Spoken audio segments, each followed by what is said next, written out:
Okay, number one is genetic through your leanness. So like how lean you are. If you're naturally lean, you're more likely to be vascular, period. Okay.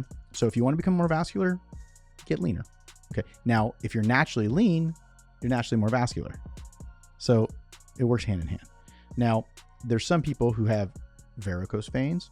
You have things like that. That's a little bit different.